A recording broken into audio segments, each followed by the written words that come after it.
Welcome to SVGTV's news for Thursday, September the 10th, 2020. I am Bhavin Northey with the details.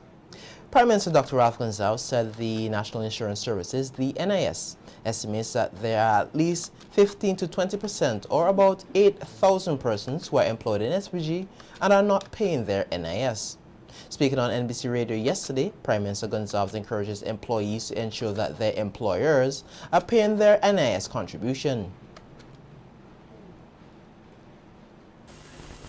Now the NIS estimates that some 15 to 20% of those who are working, closer to 20%, they tell me, are not on the NIS roll. In other words, they estimate that about another 8,000 people are out there who are working, who do not pay NIS. And I want to encourage them to make sure that their employers pay. One of the terrible things which happens is that some employers are deducting money and not paying it over. Keep in touch with the NIS. It's a criminal offense for them to deduct the money and don't pay it over. I want employers to know that it's not merely a civil offense, because what you're doing, you're collecting money on behalf of the NIS. You're holding it on trust, and you can't use trust monies for any purpose other than the purpose of the trust. The law is clear. It's not only a civil matter. For you to pay back the money is criminal. The Prime Minister, however, noted that there are more active contributors today than in 2000. He said that in 2000 there were 30,385 contributors, and for the end of 2019 there were 42,402 active contributors to the NIS, which include employees, self-employers, and persons who contribute voluntarily. In other words, 12,021 more persons, or 40% more persons, are active contributors. Some of that is because more and more people see the importance of the NIS, but a lot of it is because of more persons are working today than were working in 2001. You want me to repeat that? More persons are working today than were working in 2001 or in the year 2000.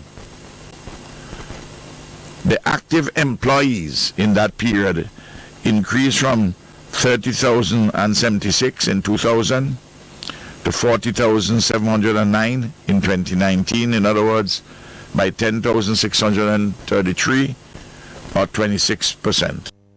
The Prime Minister further added that there has been a greater increase in the labor force over the years. Even though the population has increased marginally, the labor force has increased much more. And you want to find out why. I'm not talking about the employed labor force yet. I'm talking about the labor force. The number of employed persons have increased, but the employed labor force has increased larger than the population increase. Why is that so? Because in the case of older persons, more of them are working. Because remember, you used to have people retiring at 55, now it's 60. People are going now at 62. And even those who retired from one job are gone to somewhere else working on their own. And Prime Minister Gonsalves said at the end of August, 1,590 Vincentians received temporary unemployment benefits from the NIS, amounting to $1.5 million. He noted that the unemployment benefits provided due to the impacts of COVID-19 pandemic will go until December. Under the government's displacement supplementary income support, PM Gonsalves said over 3,000 workers in the hospitality sector, along with 886 seafarers, received benefits amounting to $2.2 million. At the end of August, they paid 1,590 persons, totaling $1.5 million. That is the $300 a month. then they pay on our behalf. We give them the money, what is called the Government Displacement Supplementary Income Support for workers in the hospitality sector and the seafarers.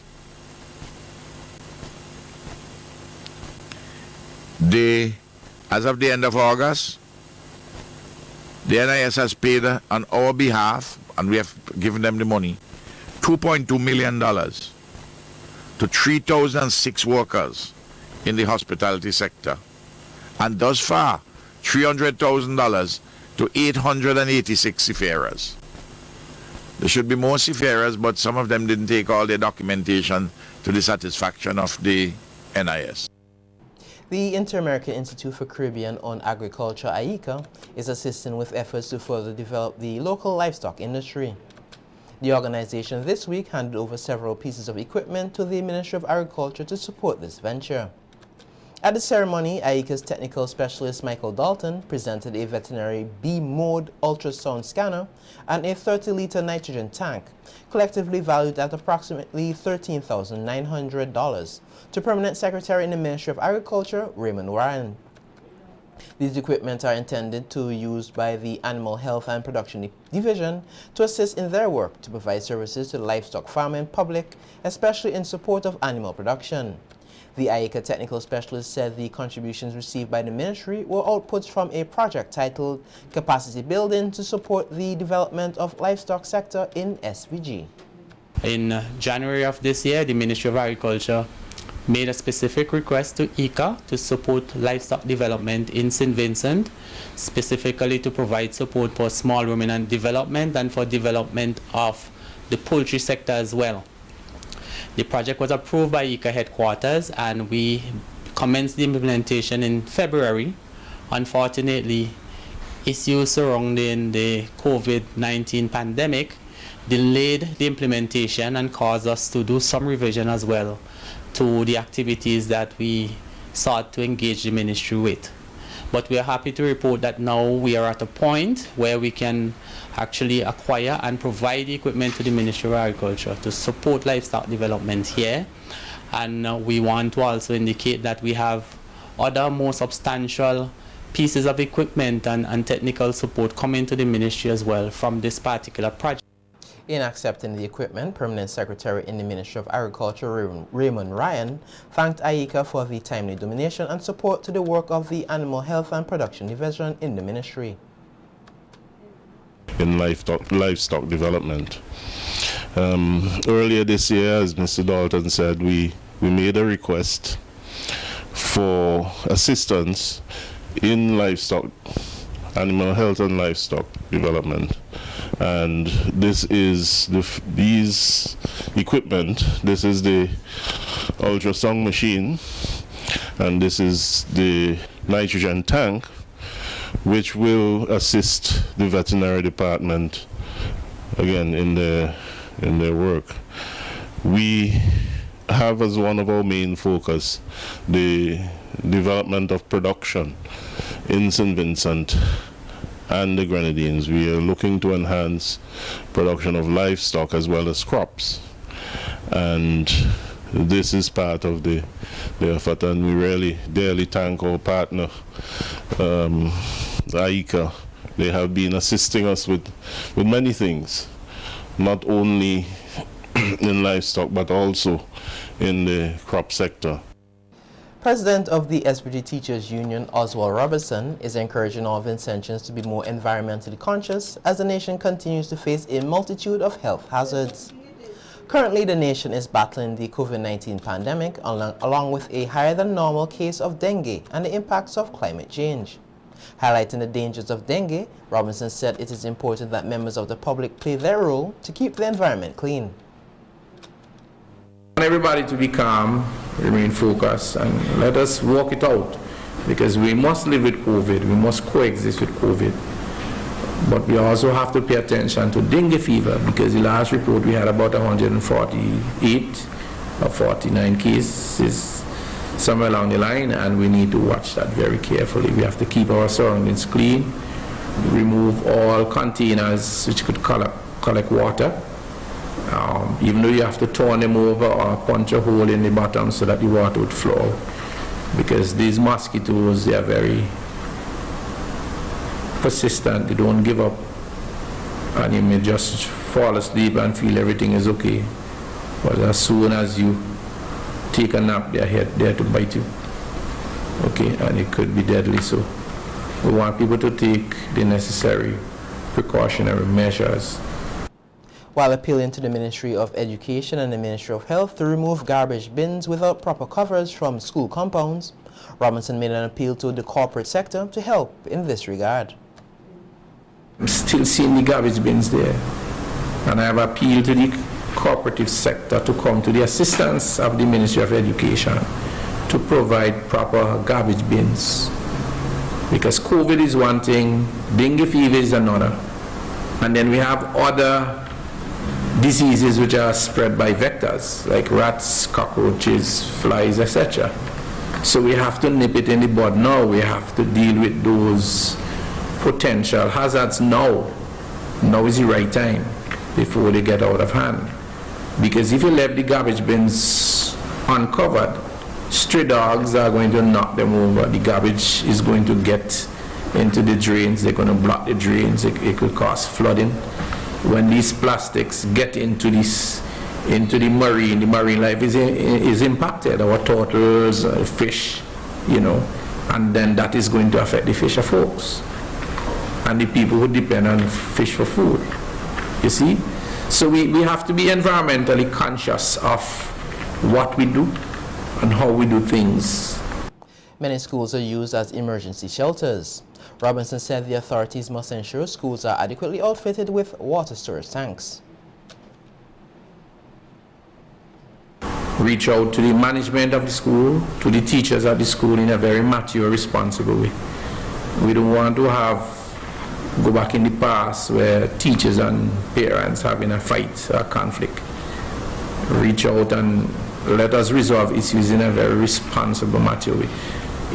There's no need to go to any school and have a quarrel, because under the law you could be arrested, you could also be in prison. So we want you to pay attention to that.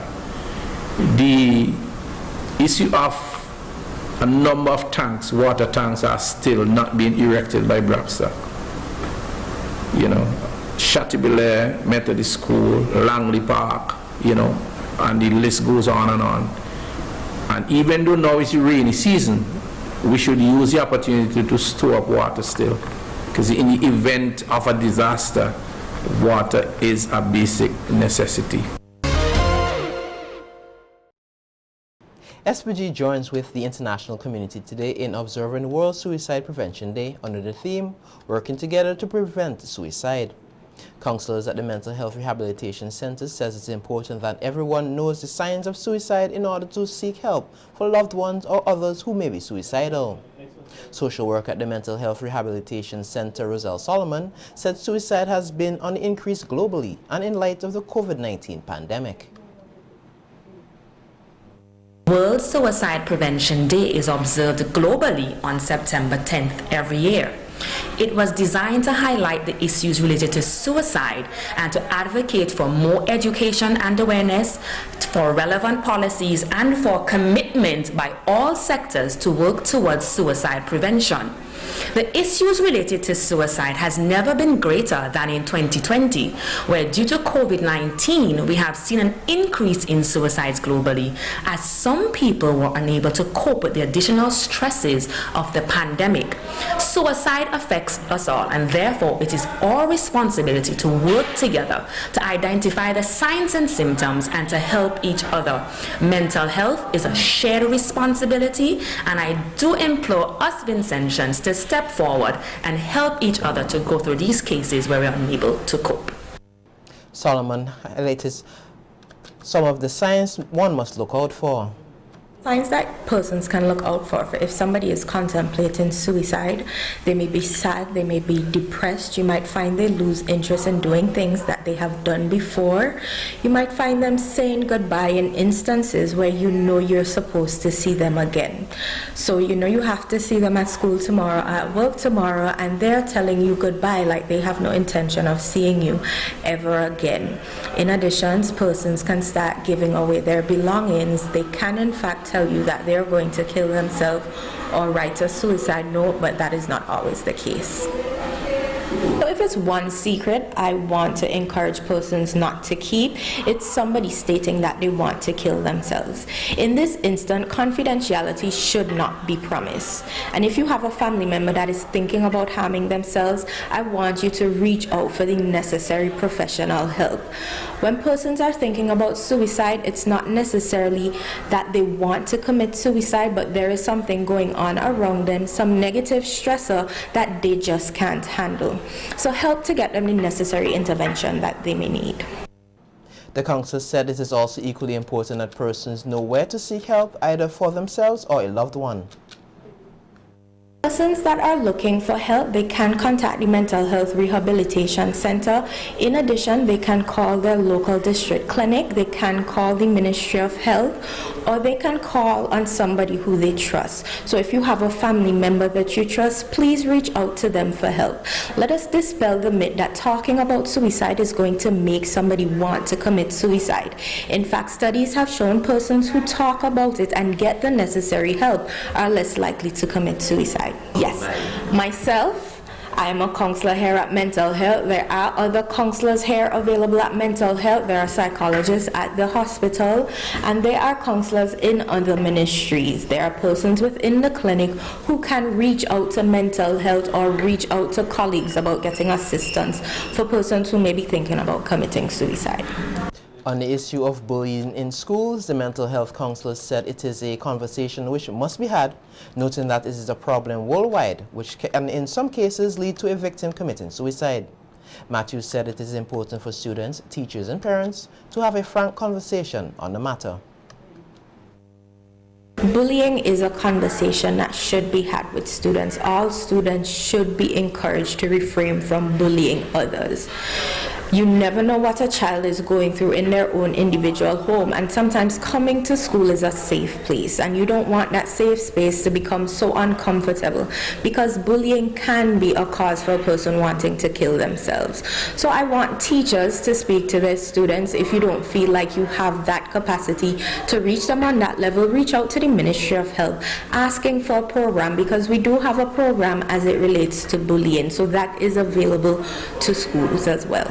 If your child is being bullied at school, I encourage you to intervene. Speak to teachers, speak to the principal, speak to the counselor at the school. Don't just go down and take it into your own hand. If it's not being dealt with after you have reported it, then other actions should be taken.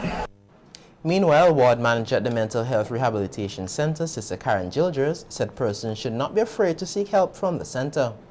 The Rehabilitation Center offers a wide range of psychiatric services for in and out patients. Sister Gilgers took the opportunity to highlight some of the work done by the psychosocial team. Another service offered is that of the psychosocial team. They are comprised of counselors and social workers, and they offer group counseling, psychotherapy. We have psychoeducation going on with this group of persons also. We have individual counseling and family counseling also.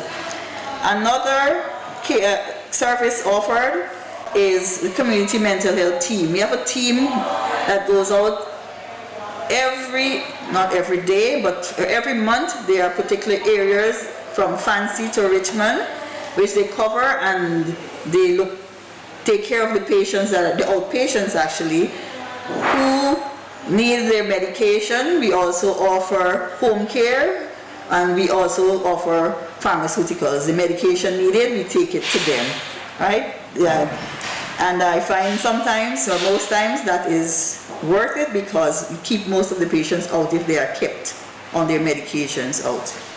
Another service which is provided by the center is occupational therapy, which allows patients to develop new skills to help them to reintegrate back into society.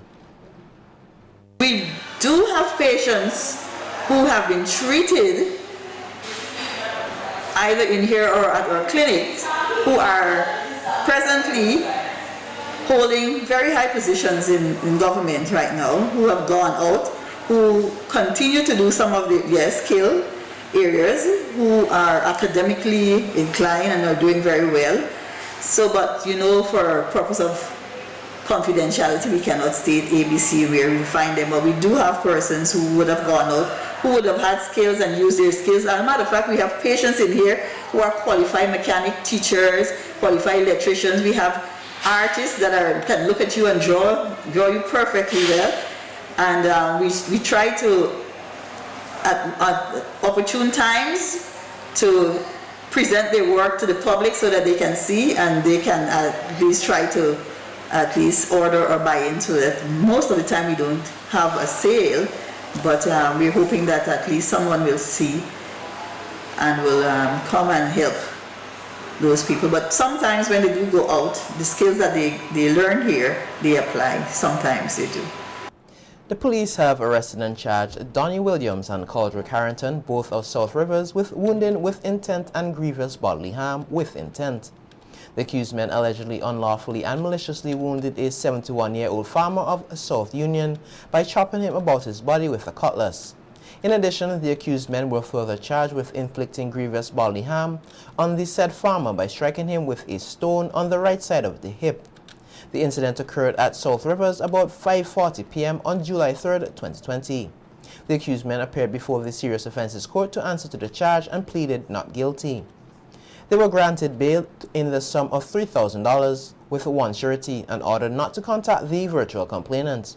The matter was adjourned for January 11, 2020.